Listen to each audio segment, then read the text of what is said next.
Here's a Jonsered 630 chainsaw.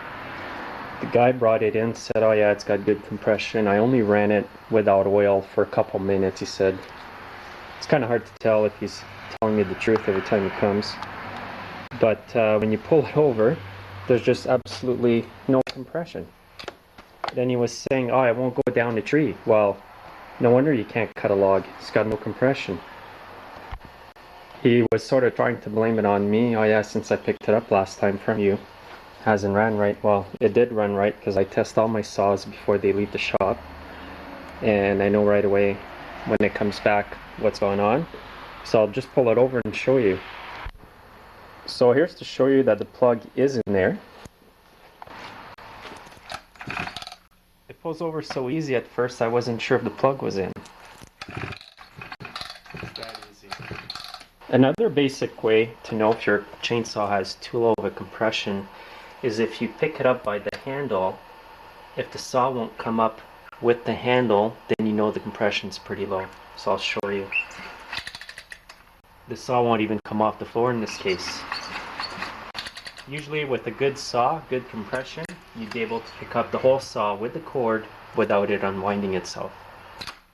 The first thing to do is, if you got low compression, is take off the muffler and see what the piston and rings look like.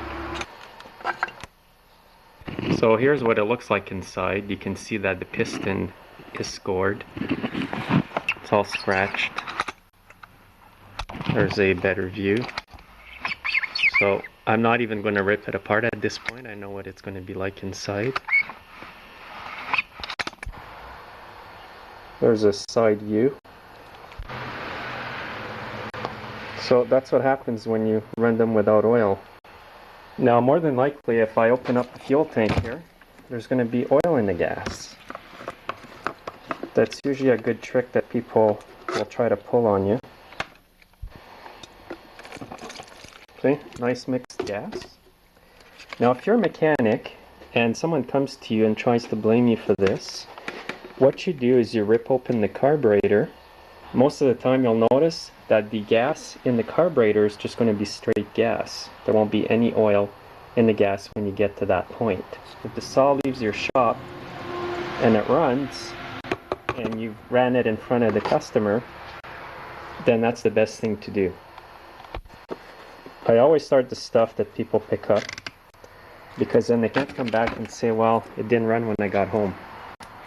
And if they do something like this, then you know exactly what's going on. No wonder the thing wouldn't even cut a log. It's got no compression whatsoever.